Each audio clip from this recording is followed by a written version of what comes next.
Chelsea and Spurs battling for the title and also battling for who's going to be top dogs in London. But who cares about that, Ian? Man United are going to trounce Southampton and reassert their title claim this week.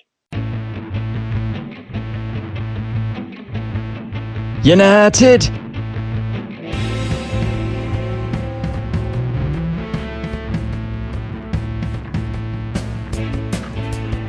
Hello everybody and welcome back to Very Biased Opinions for another round of Premier League predictions. I think we're up to match day 10 now. As always, there are timestamps down in the description and you can use the chapters featured on the YouTube video itself, but as always, never use it, just watch the whole video. The affiliate links are below. There are Black Friday affiliate links, which include things like 3 months of free Amazon Music and stuff, so please just use them. Also, if you're buying anything from Amazon on Black Friday this week, click through the banner below. It's a small click for you, but it genuinely really helps us because I haven't eaten dinner in 6 months.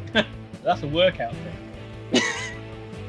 And now, Ian, lead us into the first match of the week. I would love to lead you into the first match, Thomas, but you are skirting over the main issue. And I am victorious for week number 9. Yes, I had a really good week, getting 9 points to 4 victory over you, Thomas.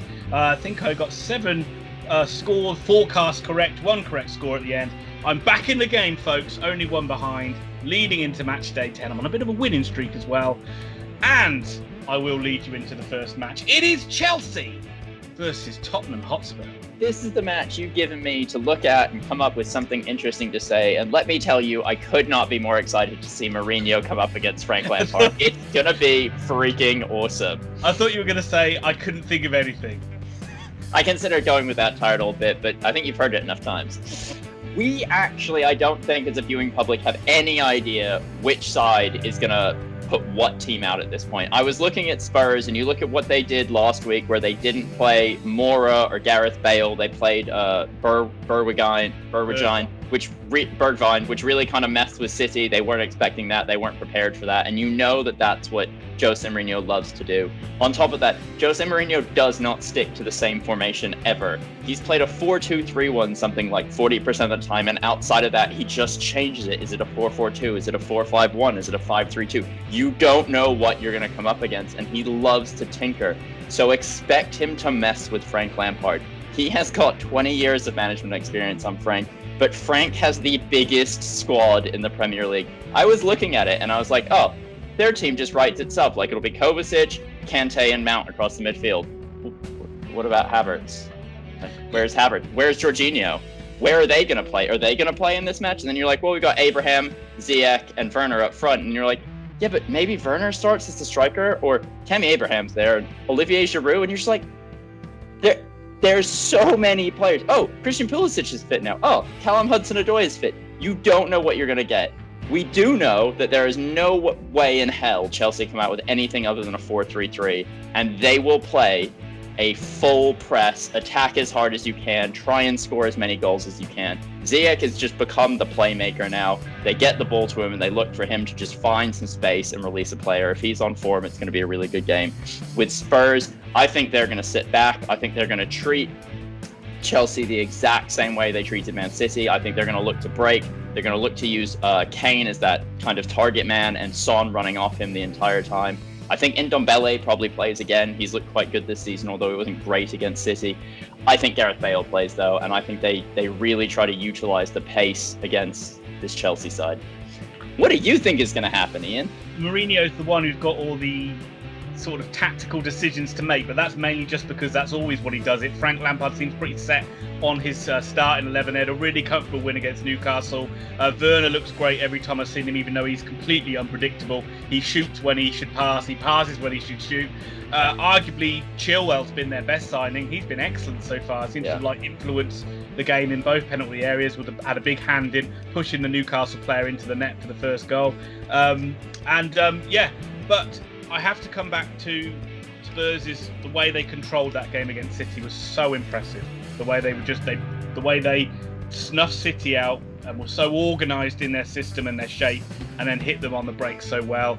I cannot look beyond Spurs in this one, Tom. I think Spurs are going to win it, and I think they are absolutely serious title contenders. Not that Chelsea aren't, it's just that Jose factor for me. I think this will be Chelsea 1. I think it'll be Spurs 3. Before I really quickly touch on this for one more second, I think it's going to be another Spurs 2-0 victory. I just think Jose is the better manager, and that's not a knock on Frank. This is what he does. These are the games as well that he wins. Like, even at Man United when we didn't win the league, he could mastermind victories against City and the other big clubs because he just knows the game inside and out, and he knows how to stop teams. And we saw it last week with Ancelotti versus Scott Parker. Ancelotti just knew more than Scott Parker, and every time Scott Parker tried to change something, Ancelotti was like, I'll just flip the midfield, or I'll just bring my wingers in. And it was a close game, but he got through it, and you feel like Jose Mourinho is that manager as well. And you just think it's going to be a step too far right now for this Chelsea side to beat them. So yeah, 2-0 to Spurs. Leicester City versus Fulham. So both these sides beaten at the weekend. Leicester City beaten 3-0 by Liverpool. No shame in it. It really was a game where Liverpool just came to town and proved why they are or have been the best side in the league for the last couple of years. Not to say Leicester didn't have their chances in the game, but they really gifted Liverpool the first goal with Johnny Evans not even looking at the ball and just letting it hit him on the head and go in the back of the net. One of the most bizarre own goals you've ever seen from an experienced player like that. And Liverpool were just pretty much on easy streets after that. Not forget, Leicester are missing two very important players at the back, and Soyuncu and Castane as well, two first-team regulars who would have made a massive difference in this game. They will be looking to bounce back against this Fulham side, who lost again, Thomas.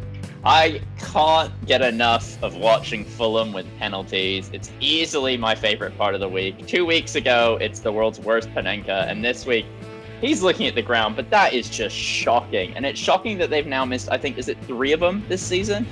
Yeah, well, usually like when they does that, a player like slips and he kicks it against his own leg. He's just fucked the run-up up. Oh, he's just literally, he's gone. It was terrible. It made me really happy. But one good thing I did see from Fulham is the substitutions that Scott Parker made. I actually thought really affected the game, and they really changed it positively. Loftus-Cheek looked awesome once he come on, won the penalty, probably should have taken the penalty if we're being totally honest. But then the goal he scores, yeah, it takes a deflection, but he's actually in there, which none of the players were doing. And this is Fulham's worst thing. Like, forget about how bad they are at the back, etc. They have a team that can attack, and yet no one's ever in the box. They never get players in the box. They attack, and there's no one there. And whoever plays at striker, be it Mitrovic or whoever, gets so frustrated at the fact they're defending for so long. They keep coming deep for the ball, and then when they do counterattack, there's no striker in the box to hit it at, and there's no one to play a ball to. I can't see Fulham winning this. I don't think it's any fault of Scott Parker, but I'll be impressed if he's there after Christmas, because they are getting ripped apart in certain games at the back. It's got to be Leicester 3-0 for me. Oh, Leicester all day long. I mean, I like Scott Parker too, and I do hope Loftus-Cheek gets a long run of games in the side because he's had his injury problems. And he's a really good player, but at the back they're about as bloody. It's like kind of they're like a sopping piece of paper. They're just so easy. Hilariously poor. So easy to break and breach, and they just look terrible at times against Everton. Leicester are going to have a field day against this Fulham back line. I think Leicester will win 3-0. Yeah. Oh, copying me. I see how it is yet again. Hang on, I think we're safe because they didn't come last week. So I think we might have... Oh my God, watch out, the Eagles are coming. Because it's Crystal Palace. This is Newcastle United. Newcastle were terrible against Chelsea. It was awful. At one point, with 10 minutes left, when they were still 2-0 down, they got a throw in Chelsea's offensive third, and they threw it back, and then they played it all the way back to the goalkeeper. And that should tell you everything you need to know about Newcastle. Somehow Palace lost 1-0 to Burnley. Wilfried Zaha didn't play, so they lost. Easy. This game is done. It's 0-0. I'm just going to say, Roy Hodgson trolling us, Thomas. Absolutely trolling us. I told you last week, backed it up this week. We back Palace to win, they go and lose. What the hell is happening? Roy, throw us a bone here. Yeah. I know we make a lot of Iceland jibes, but come on, man. Tom, last season I did a lot of give Steve Bruce a chance and all that paraphernalia. I think they've given him a chance, and now I'm starting to think they might want to get rid of him because they are not progressing as a football club. They're one of the boring sides to watch. If Cardallo isn't in goal, they would have lost so many games by more than the odd goal. There is no progress under Bruce. They're so boring. Yeah. Newcastle fans, you must be tearing your hair out. These takeovers cannot come through quick enough for you to get a new manager in. Palace to win. What did you say? I said 0-0. I think Palace will win 1-0. Cool. I've gone against the no Zaha, no win mentality. Everton versus Leeds United. We might not get goals, but I think this will be an entertaining game, regardless of whether we get goals or not. Both sides play pretty good football. Everton got back to winning ways. I thought Richarlison being back in their side would make a big difference. And he did. First half, they absolutely blitzed through Fulham, got goals. Calvert-Lewin, 11 goals this season, been amazing. Second half, they struggled a little bit, and I'm going to throw over to you because you made a good point. You said Ancelotti made some good subs, sort of like shored up the game for Everton, proved his kind of class as a manager.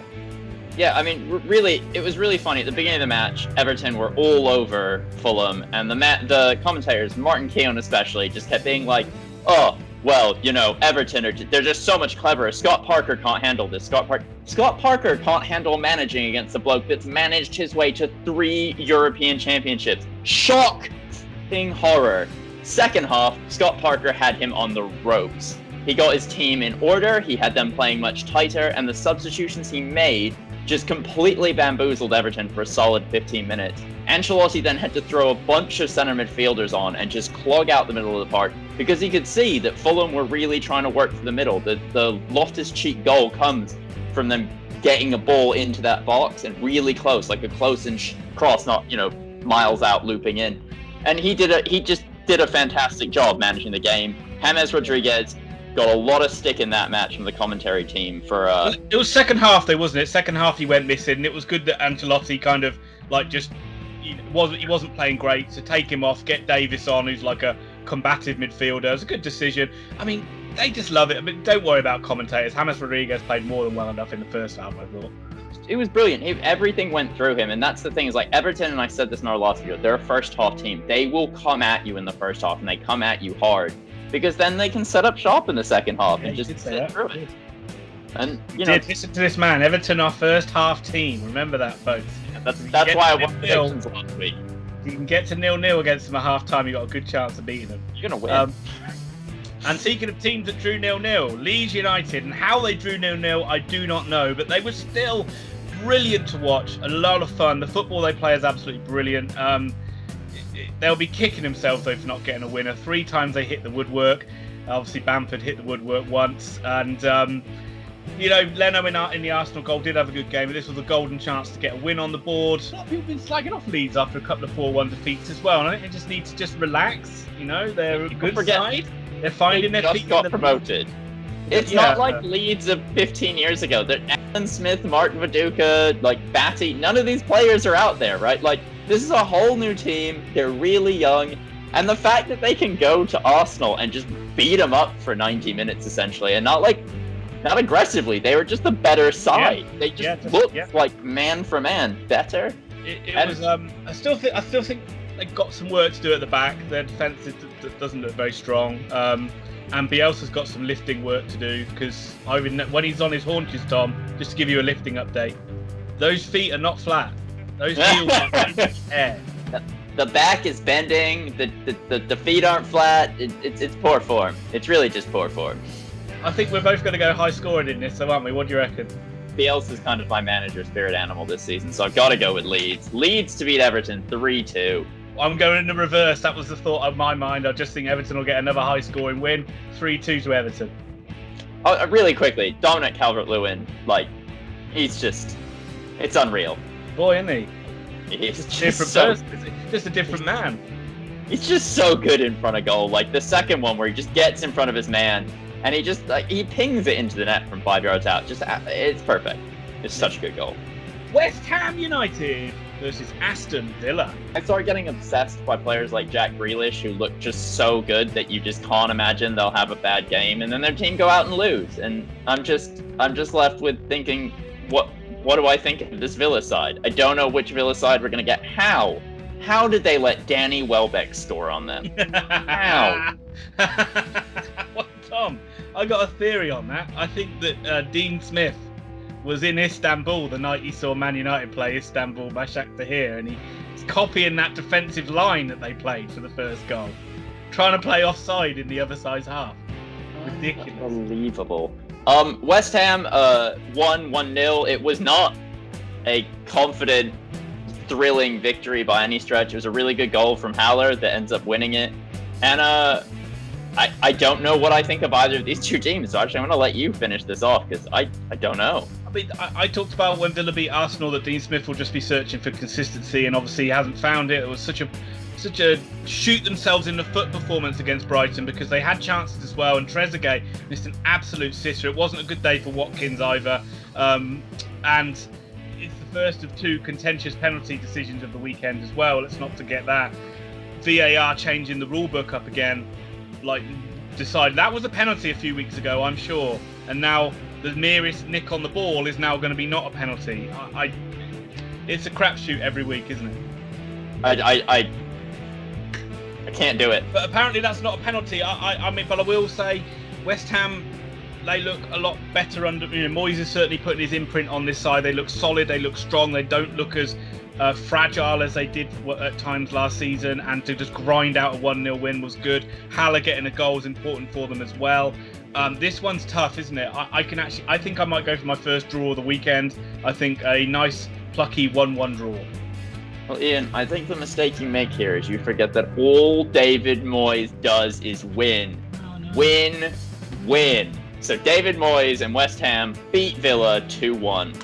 The unpredictableness of Villa, though, you just don't know, do you? They could. I do think that Villa, what they kind of want to be is a West Ham United, and I think West Ham, if they're going to play this solid defensive style, which they've done since the third match of the season, then I think they'll be able to contain this side. I think the only reason you're saying that is because they both play in claret and blue. All David Moyes does is win. Brighton, Hove, and Albion versus Liverpool. Fine, what you're doing.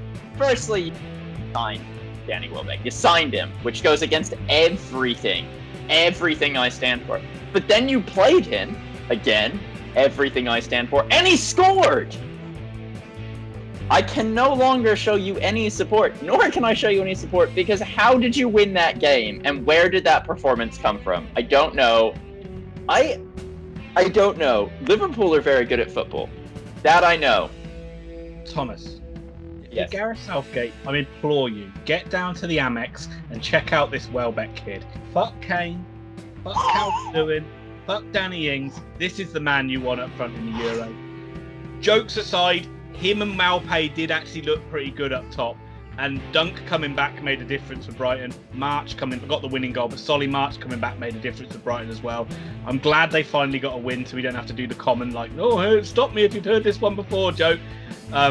They won't beat Liverpool though, because no matter how many injuries you throw at them, and Naby Keita looks like he's injured now, they just keep ticking along. Jota's amazing. How surely they owe Wolves some more money for Jota. I feel like daylight robbery. I think we've actually watched daylight robbery. And who knew daylight robbery would involve the injured party getting £45 million in the process? And Klopp keeps moaning about fixtures. I think he's got a point, to be fair. It is a bit ludicrous, and players are dropping like flies, but it is the same for everyone. But you can't not fuss about they were impressive, and they're going to win this game as well. It'll be Brighton 1, Liverpool 2. I'm going to go 2-0 because I refuse to accept that a Danny Welbeck-inspired side can score goals. I refuse. Arsenal versus Wolverhampton Wanderers. Where do I start again picking up the pieces of this Arsenal game? I would actually say I will give them credit because they did play pretty much the whole of the second half with 10 men, and they nearly even came away with a victory in it. They did miss a couple of good chances. But I do, again, have to question how well they played when they had 11 men on the park. They were so poor, so tepid. Leeds dominated them for large periods. It was literally almost a relief for Arsenal when Pepe... It wasn't. It was a stupid mistake from Pepe. But it meant that they could just sit back and play counter-attack. It's like they don't know how to play any other style of playing. I think it's genuinely worrying that when Arsenal win 2 games, even the manager and the players seem to get carried away with, Arsenal are back, we're back. But they're not, because this has been happening the entire time under Arteta. I've done it, we're the greatest side in it. Oh, shit. They were poor against Leeds. I mean, don't start talking about him being like the second coming of Guardiola. He's more of a Solskjaer at the moment, where he's got one game plan to set up against the big sides, and when they have to force the pace in a game, they look poor. I really hope Saka's not injured, because he looked great when he came on, and why he hasn't started games, I do not know. Leno looked good in goal, and the defence, at least you can say they've got that spirit of like throwing their bodies on the line and working hard and defending, and they've got that going for them. And I think this will be, but I can't help but think this is going to be a low-scoring game, because Wolves do not score more than one goal in a game, hardly ever. The worst part about this is he actually put Aubameyang up front for once. He keeps putting Aubameyang as a left winger, and you're like, God, why is he doing that? Puts him up front, and you get nothing. Yeah. What? Anyone who really thinks this team is anything over a mediocre mid-table team is dreaming. But, I mean, I think that they got the players to be a good side. It's just, I just think Arteta's still not that finished article they're talking about. But I do want to lean towards one of your other spirit animals, though, Tom, and that is the spirit himself, Nuno. Again, we were quite critical of Wolves last week, and it is quite easy to be critical of them, because you watch the first half of any Wolves game, you will be asleep at half time. It's like they almost don't even try. It is really, really weird how content this side is to be 0-0 at the break. But they got a 1-1 draw against Southampton. They went 1-0 down, but then all of a sudden it just clicked, and they were great, and they were brilliant. And like Pedro Neto came on, and they dominated that last 20 minutes against Southampton. Looked dangerous every time they went forward. Easily could have won it. And you're just thinking, where's that Wolves? Why don't you play like that every week? And I wouldn't be shocked if you think Wolves will be mid-table, when in a couple of weeks' time you'll look and they'll be like 4th, because they just go under the radar. Yeah. They're the most boring good team in the league, without a shadow of a doubt. Like, weird. On that note, I agree with that. Yeah, they're going to win 2-1. Tom, Arsenal are the team that I have to back regardless this season. Come on, you Gooners, give us those upvotes. 2-1 Arsenal. It's time for the Grandstand Betters Bet of the Week, because it's West Bromwich Albion versus Sheffield United. This week and this week only, Ian and Tom will be backing Sheffield United to win a game of football. That's right, people. Sheffield United to win a game of football. Get yourself down to your local betting shop. Bet on Sheffield United. Do it. Do it now. Do it. Go bet on it. Bet on it now. Go, go, go. Well, I can't stop him. He's like, literally, he's gone off the rails, folks. But yes, to say, so it is our Grandstand Betters Play of the Week. If you haven't got over to Grandstand Betters yet, what are you doing? There are superb tips to the website. Go and check out their website. Go and check out their YouTube channel as well. They do predictions, they do tips all the way through the week, including one on a Friday, which includes this tip in it as well. But if you like winning money, head over to Grandstand Betters, subscribe to their YouTube channel. And yes, as I say, we do need our head examined, because we are back in Sheffield United. But Tom, why are we back in Sheffield United? Because they're playing West Brom, and West Brom can't get a win for love nor money. They almost refuse to score goals, and they are heinously poor. This team is going down. Sheffield United are way too organised and way too good a side to not beat West Brom. And if Sheffield United lose to West Brom, they're probably going to get relegated. This is like a Metapod versus Metapod kind of game, isn't it? It's like kind of the massive war of attrition. Harden. You get the feeling, I don't know, you just get the feeling Sheffield United will just grit this one out, a bit of the spirit of last year. Probably, I'm looking at one of my ex-Oxford boys, Lundstrom, getting the winner in this one, from the ex-Oxford manager, Chrissy Wilder, to get their first win of the season. West Brom were right against Man U, to be fair to them. I thought they played quite well. Sam Johnson had a screamer. How do you feel letting a guy like Sam Johnson escape Old Trafford? I mean... Oh, I feel so bad. We have no good goalkeepers. No one can keep a clean sheet at United. Surely you'd rather have him in goal than who you've got. Oh, my God. 1-0 to Sheffield United. I echo that entirely. 1-0 to Sheffield United. Get your mortgage on it, folks. Maybe done. Manchester City versus Burnley. Firstly, let me say it. Me and Ian are both going to put our hands up. Ian, put your hands up. We were wrong.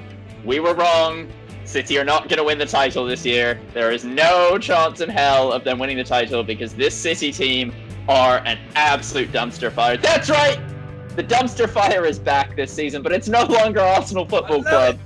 It's Man City. I love it. Raging, just shit show of a team, can't find a goal for love nor money. They had something like 70% possession in the last game, and they lost 2-0. They can't put the ball in the back of the net. This is what Ian said last year. Sorry, I'm giving you credit where credit's due. This is Wenger 2.0. I mean, just a strict adherence to not doing what works and just being like, well, if we keep passing the ball, eventually we'll win a game. Well, it turns out Man City won't, because you're now below Man United. You're playing substandard football in the attacking third, and you don't have strikers. So I'm not going to say anything else on City. I just think it's actually quite fun for me to see Pep Guardiola struggle, because he's like, everybody just loves to like kiss this guy's ass. So I just really like to see him struggle.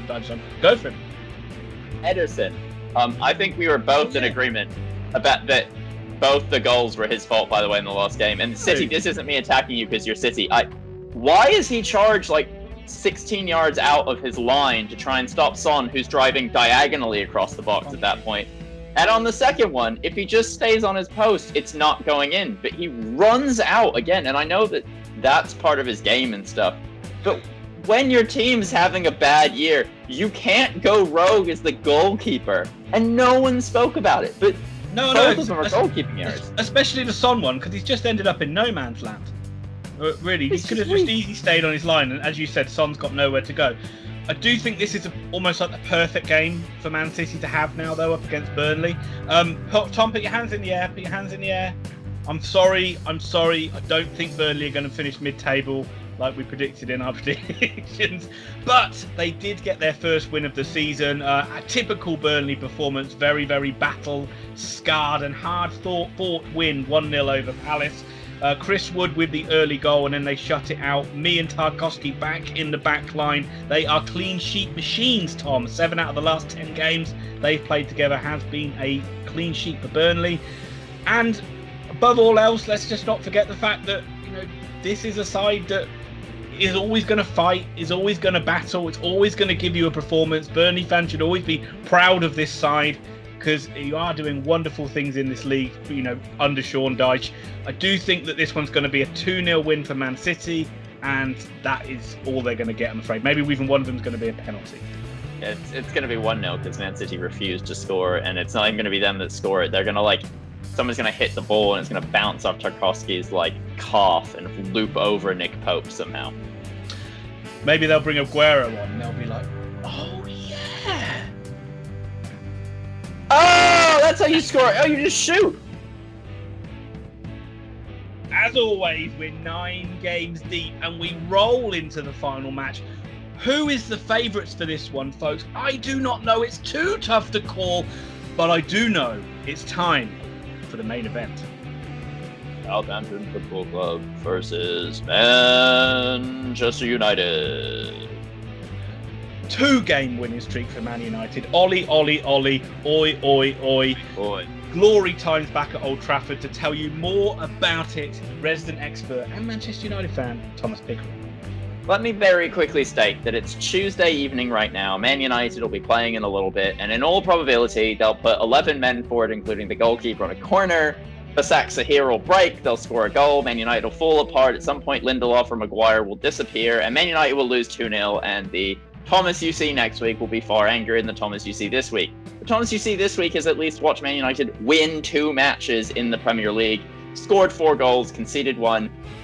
Ian's going to try and bait me, but I'm not going to let him. I'm going to get it out beforehand. David De Gea genuinely looks back to his best. I can't remember a mistake he's made this season. He's already played 15 or 16 matches. Defensively, still real questions, but keeping West Brom out was actually quite a good achievement. West Brom did attack multiple times. They did drive at him. There was a couple good De Gea saves. There's probably a couple things where West Brom might have scored. I am a little bit confused where Van der Beek and Pogba are. Especially Van der Beek, sorry. What the fuck does this guy have to do to get a game? And I know McTominay was rested in that game because of his exertions for Scotland. But to me, Fred and Matic, Matic is too old to be out there at this point. And this isn't me being ableist. It's me being he doesn't have the pace and he gives the ball up too much. And I really want to see McTominay, Van der Beek, and Pogba start taking these 2 places from Matic and Fred. Fred is terrible going forward. We don't need him going forward. We need McTominay holding back there, and Fernandes and Pogba, or Fernandes and Van der Beek just pulling the strings. Also, really just quickly, Martial, I don't know which one we're going to get in this game. Sometimes he's mercurial, and then there's the match like against West Brom where you wish he wasn't on the pitch for most of it. I really think Edison Cavani should start. He's looked really good up front. He always seems to get a shot off in the 3.5 minutes of game he's allowed, but I don't think Solskjaer likes anyone he signs, so he probably won't play him. We didn't talk about it in the West Brom game, Tom, but very quickly, penalty against Fernandes on the West Brom guy? Oh, God, yeah. How that's thrown back, I don't know. Like, it's a clear penalty. Everyone knew it was a penalty. He makes contact with his shin. Why is it being brought back? I don't know. Again, that's the rule change, isn't it? But then Man United do get the penalty. And then Bruno Fernandes, for the second time this happens for him, where he misses it, goalie saves it, keeper's off the line, gets another chance, sticks it away. He's got the Midas touch from the penalty spot, hasn't he? Yeah, it's his area. It's his.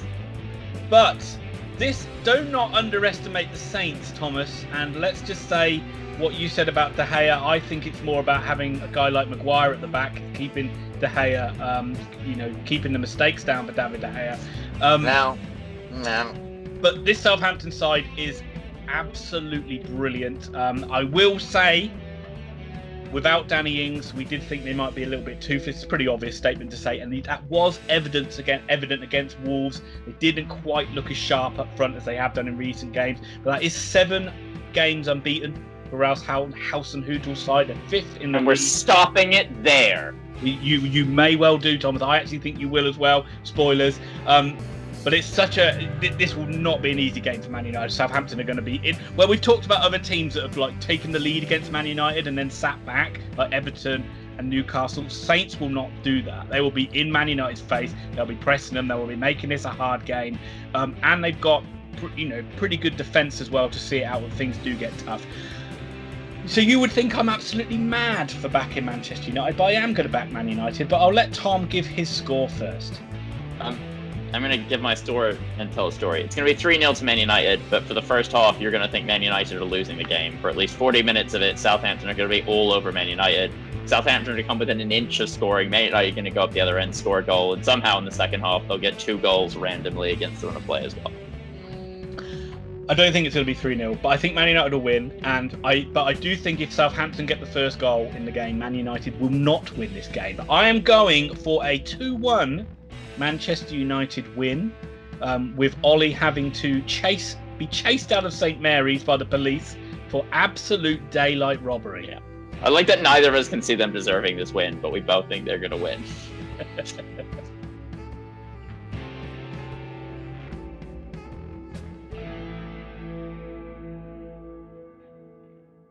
Yep. And with those games in the books, folks, that is it for match day 10 in the Premier League. Well, we hope that you did enjoy this video. If you did, please give it a thumbs up. It helps us out so much on YouTube. And if you like the content and you haven't subscribed to the channel, think about subscribing, and then also hit that notify bell so you don't miss out on future videos.